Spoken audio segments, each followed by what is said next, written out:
Good morning, good morning, good morning. Pasok tayo ulit sa work. Samahan niyo ako habang nagbabaking tayo dito. Kamusta po kayong lahat? Welcome po ulit sa isa na namang video ngayong araw na ito. Meron tayong sasagutin na tanong from one of my platforms. So sa lahat ng social media platforms ay nandyan po ako, no? Dito syempre YouTube, TikTok, Facebook, Instagram. Wala lang tayong X. Di ako marunong sa X eh. Kaya lubayan na natin yon. So kung meron kayong mga aviation questions, just send me a message through one of those platforms or mag-comment kayo sa ibang mga videos ko. I'll do my best to answer them and make them a video hanggat maaari, kasi para mas ma-explain natin, no, yung sagot ko dun sa tanong, kasi minsan yung mga tanong ay hindi kayang i-explain sa isang comment lang, katulad ng tanong na ito. Kalimutan ko na yung pangalan, pero ang tanong niya, ano ang best and fastest way to become a pilot? So yun ang pag-uusapan natin ngayong araw na ito. Again, I'm Flight Dispatcher Nat, and welcome to the Pre-Flight Brief.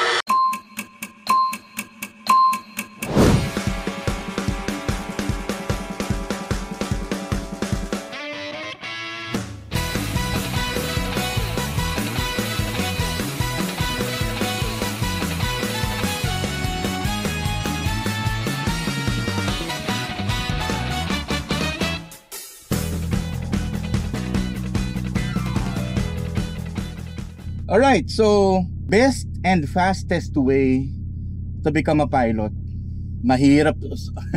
Sa totoo lang, mahirap sagutin, no? So bago ko sagutin yan, bigay muna ako konting background para kahit paano naman may credibility itong mga sasabihin ko. So, flight dispatcher ako now. Pero before ako maging flight dispatcher, isa rin ako sa mga kabataan noon na sumubok na maging piloto. Yes po, nakapag-flying po ako before. Nakakuha ako until private pilot license. But sa kasamaang palad, hindi tayo pinalad na makapagtuloy-tuloy ng flying due to financial constraints. So, nag-aral ako noon before sa Airlink International Aviation College. So most of my flying hours are from there. Tapos nung nag-decide ako mag-drop na sa Airlink dahil hindi ko naman matatapos yung course ko na doon kasi kulang nga ng flying hours, ay nag-drop ako. Tapos sa labas na ako ng Airlink, nagtuloy maglipad. So mga 20 hours din yata yun, nakalimutan ko na.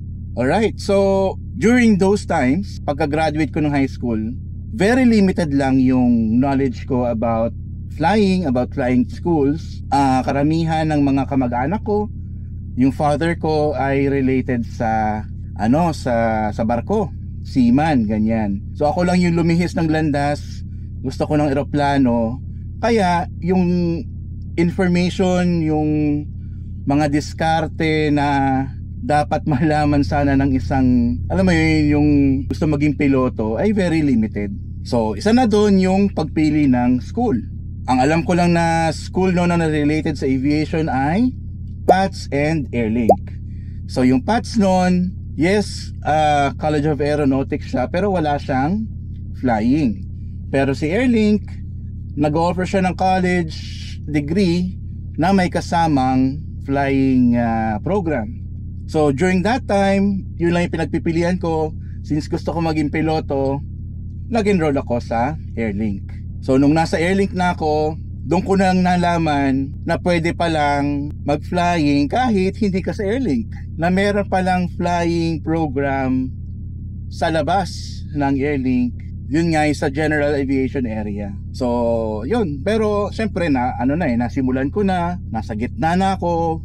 Marami na ako nagastos, kaya tunuloy-tuloy ko na rin sa Airlink. So eventually syempre hindi na kinaya.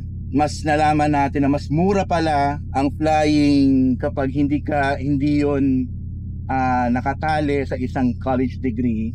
So, eventually, nakapag-flying din tayo sa general aviation. So, yun yung aking background sa pagiging piloto, though hindi ko natapos. Kaya itong mga ipapayo ko o yung sasabihin ko about best and fastest way to become a pilot, kahit pa paano may grounds, no? Kahit pa paano merong pundasyon.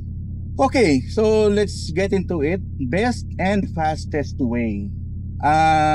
Dun muna tayo sa fastest siguro. Saka para for ano lang, no, para sa video na ito, ang goal natin is to become eligible, no? To become eligible for the commercial pilot license. All right? So hindi ibig sabihin na best and fastest way to become a pilot ay ibig sabihin noon ay employed ka na. Ibang usapan 'yon, yung employment. So pag-usapan lang natin ngayon yung training, yung how to get there. Yan. So kasi dun pa lang sa training pa lang marami lang factors na kailangan mong i-consider. Okay, so best and fastest way, syempre ay fastest way muna siya, no? Fastest way, syempre involved dyan, hindi mawawala ang pera. Yan. So kailangan meron ka ng ready na kapital para sa flight training mo. Meron ka na ready at least 5 million pesos kung hanggang sa Airbus type rating and meron ka. Kung ayaw mo naman ng Airbus type rating, and at least hanggang 4 million. So meron kang ready na 4 million na nandyan para sa flight training mo. O pwede naman na hindi agad na 4 million on the spot, pero pero isipin natin pinakamabilis eh. So dapat on the spot 4 million meron ka na dyan para bayaran mo na ng cash yung buong program. Hindi ka naman problema, lipad ka na lang ng lipad.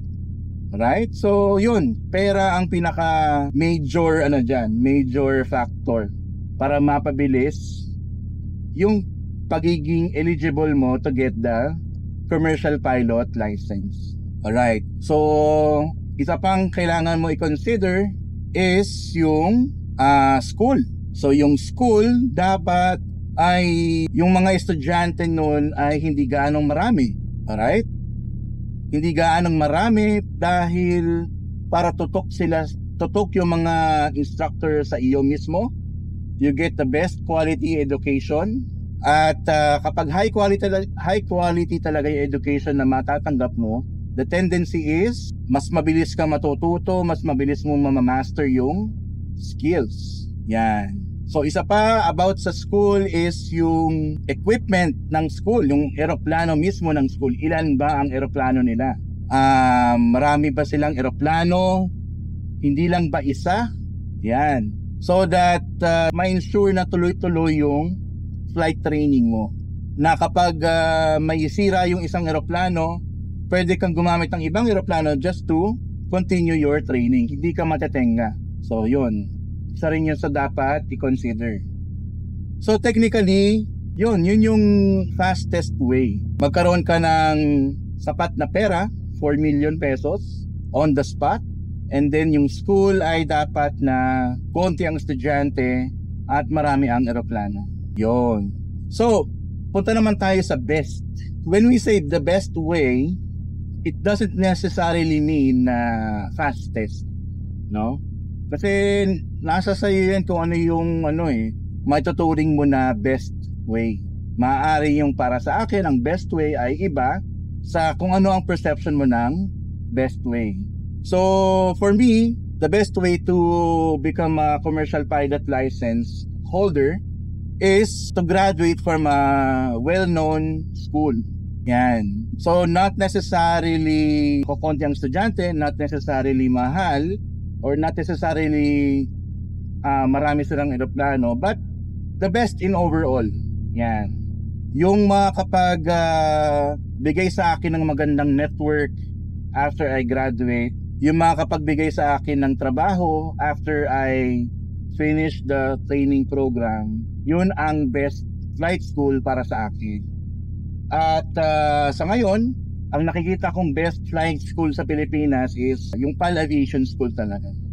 Yan, bukod sa marami na nagsasabi na yung quality talaga ng PAL Aviation School is the best talaga. Since most of my colleagues, or some of my colleagues are from there, no, na may experience sila na magturo sa PAL Aviation School. Iba talaga ang competition doon, iba talaga yung quality ng education. Kaya naman, yung mga napoproduce nilang mga estudyante, individuals, ay ready na talaga for Philippine Airlines. So sa PAL Aviation School, syempre mahal doon.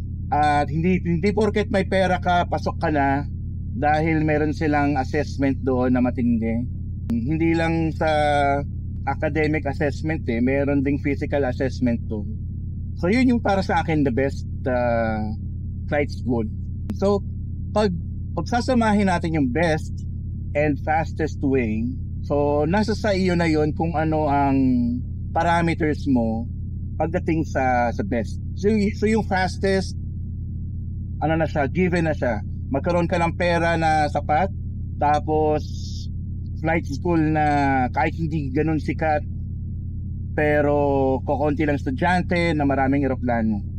Yan. So maghanap ka ng ganung flying school, mabilis kang matatapos. Matagal na yung 2 years para matapos mo yung buong commercial pilot training program. Matagal na yung 2 years. Kasi tuloy-tuloy ka namang lilipad Sa isang buong taon, ang pinakapangit na liparan lang talaga dyan is yung mga typhoon season natin from August to December or August to November.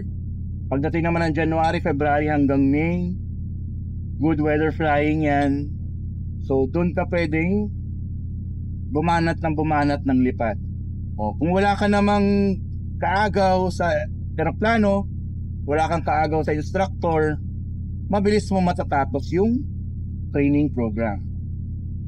So then again, hindi ibig sabihin na mabilis, yun yung best. Kaya it's up to you now how to research different flight schools. Mas maganda na ngayon, hindi katulad ng time ko dati na very limited lang yung information. Yan, very available na yung mga websites ng flight school sa Pilipinas.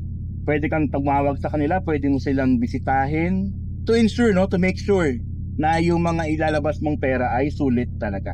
Yan. So, sana nakatulong yung mga sinabi ko sa topic na ito. Again, hindi po ako piloto ngayon. Isa po akong flight dispatcher na meron lang experience na maging piloto before. So hanggang private pilot line lang tayo. Itutuloy ko pa ba hanggang commercial pilot? Well, wala naman na akong problema sa financial. Timing na lang yung kailangan, Sa ngayon, hindi ko pa nararamdaman na gusto kong ituloy pagiging piloto, pero we'll never know. Hindi pa naman sarado yung option sa akin. So, let's see. Ayan, maraming salamat po sa inyong panonood ngayong araw na ito. I hope na may natutunan po kayo. Kung meron po kayong questions about this topic, comment lang po kayo dito sa video na ito. I'll make sure to respond right away. Ayan. So, again, hindi lang po ako nandito sa YouTube. Nasa TikTok din po ako, Instagram, and Facebook. You can reach me there. Also, meron po tayong Facebook group. Pangalan ay Pinoy Flight Operations. Yan. So, pwede po kayo mag-join dyan to meet other like-minded individuals na mahilig sa aviation. Andyan din, may mga professionals dyan, may mga estudyante din. You can ask questions sa group na yan at meron talagang sasagot dun sa inyong mga tanong. Okay, so hanggang dito na lang po muna tayo. Maraming salamat po ulit. Again, I'm Flight Dispatcher Nat. Stay flight.